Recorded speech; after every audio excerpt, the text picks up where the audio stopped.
இன்னைக்கு நம்ம upcoming ஐபிஓவான Bharat cooking கோல் ஐபிஓவோட preview தான் பார்க்க போகிறோம். ஆல்ரெடி இந்த ஐபிஓ பற்றி நம்ம நிறைய வீடியோஸில் டிஸ்கஸ் பண்ணியிருக்கோம். ஷேர் ஹோல்டர் கோட்டா இருக்குது, அதை பற்றிலாம் நம்ம டிஸ்கஸ் பண்ணியிருக்கோம். இந்த ஐபிஓவில் ஷேர் ஹோல்டர் கோட்டா இருக்கா, இருந்தால் அந்த ஐபிஓக்கான ரெக்கார்ட் டேட் என்ன போன்ற விஷயங்களை தான் இந்த வீடியோவில் நம்ம டீட்டெயில்டாக பார்க்க போகிறோம்.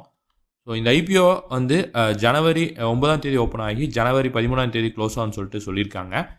இந்த ஐபிஓவோட டோட்டல் இஷ்யூ சைஸ் 1071 கோடியாக இருக்குன்னு சொல்லியிருக்காங்க. கம்ப்ளீட்லி இந்த ஐபிஓ வந்து ஆஃபர் ஃபார் சேலில் மட்டும்தான் இருக்க போகுது. ஸோ ஷேர் ஹோல்டர் கோட்டா இருக்கா அப்படின்னு கேட்டால் கண்டிப்பாக இந்த ஐபிஓவில் இருக்குது அப்படின்னு சொல்லிட்டு அவங்க ஆர்ஹெச்பியில் மென்ஷன் பண்ணிட்டாங்க. இப்போது அதுக்கான எலிஜிபிலிட்டி என்ன அப்படின்னு பார்ப்போம்.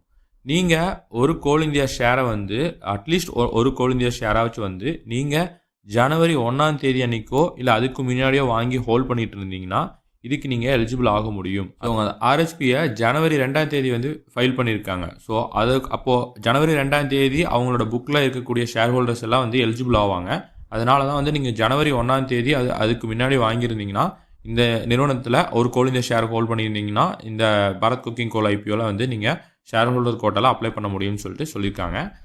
இதில் ரீட்டெயில் கோட்டாக்கு 35% வந்து ஒதுக்கியிருக்காங்க.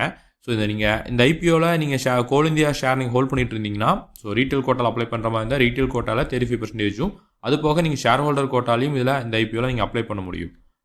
ஸோ இந்த ஐபிஓக்கான நோக்கம் என்ன, எதுக்காக இந்த ஐபிஓ வராங்க, என்டையர்லி ஆஃபர் ஃபார் சேலாக இருக்குது அப்படின்னு சொல்லிட்டு பார்த்தீங்கன்னா, கோல் இந்தியா அவங்களோட துணை நிறுவனமான இந்த பரத் குக்கிங் கோல் ஐபிஓவை வந்து ஷேர் மார்க்கெட்டில் லிஸ்ட் பண்ணணும் அப்படிங்கிற நோக்கத்தில் தான் வந்து இந்த ஐபிஓக்கு வராங்க. ஸோ அதனால தான் வந்து இந்த ஐபிஓவில் என்டையர்லி ஆஃபர் ஃபார் சேல் இருக்குது. ஃப்ரெஷ்ஷாக எந்த இஷ்யூஸும் இல்லை.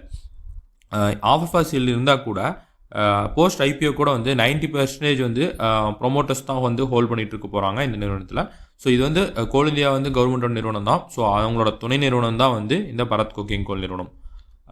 இதில் இவங்க கீ பேராமீட்டர்ஸ்லாம் வந்து பார்ப்போம். இந்த ஐபிஓட ஃபினான்ஷியல் பெர்ஃபார்மன்ஸில் டீட்டெயில் அனதர் வீடியோவில் பார்ப்போம். இவங்களோட ROCE வந்து 30% இருக்குது. ரிட்டர்ன் ஆன் நெட்வொர்த் வந்து 20.83% இருக்குது.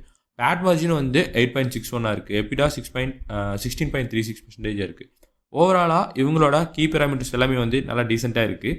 இப்போது இந்த நிறுவனத்துக்கு கிரே மார்க்கெட்டில் டிமாண்ட் இருக்கா, அது போன்ற விஷயங்களை பார்ப்போம். சோர்ஸஸ் எல்லாம் வந்து என்ன இண்டிகேட் பண்ணுறாங்கன்னா, இந்த ஐபிஓக்கு கிரே மார்க்கெட் ப்ரீமியம் வந்து அதாவது கிரே மார்க்கெட்டில் நல்ல ஒரு டிமாண்ட் இருக்கிறதா வந்து சொல்லிட்டு இருக்காங்க. ஸோ லேட்டஸ்ட் GMP 54.78% வரைக்கும் ட்ரேட் ஆகிட்டு இருக்கிறதா வந்து சொல்லப்படுது. ஸோ இந்த ஐபிஓ ஓப்பன் ஆகும்போது இந்த டிமாண்ட் எப்படி இருக்குது அப்படின்னு சொல்லிட்டு நம்ம பார்ப்போம். பட் ஓவராலாக இந்த ஐபிஓ வந்து நல்ல பெர்ஃபார்மன்ஸ் பண்ணுறதுக்கான சான்சஸ் வந்து அதிகமாக இருக்குது. இல்லை நீங்கள் உங்களுக்கு ஷேர் ஹோல்டர் கோட்டை இருந்தால் உங்களுக்கு எலிஜிபிலிட்டி அலாட்மெண்ட் ஆகிறதுக்கான சான்சஸ் வந்து அதிகமாக இருக்கிறதுக்கான வாய்ப்புகளும் அதிகமாக இருக்குது. ஸோ ஓவராலாக இந்த ஐபிஓக்கு செம டிமாண்ட் இருக்கிறதுக்கான சான்சஸ் ஹையராக இருக்குது. மோர் டீட்டெயில்ஸ் வந்து நம்ம அப்கமிங் வீடியோவில் டீட்டெயிலாக நம்ம பார்ப்போம். இந்த இன்ஃபர்மேஷன் உங்களுக்கு யூஸ்ஃபுல்லாக இருந்தால் மறக்காமல் இந்த வீடியோவுக்கு லைக் பண்ணிவிட்டு உங்கள் ஃப்ரெண்ட்ஸ்க்கு ஷேர் பண்ணுங்கள். நன்றி, வணக்கம்.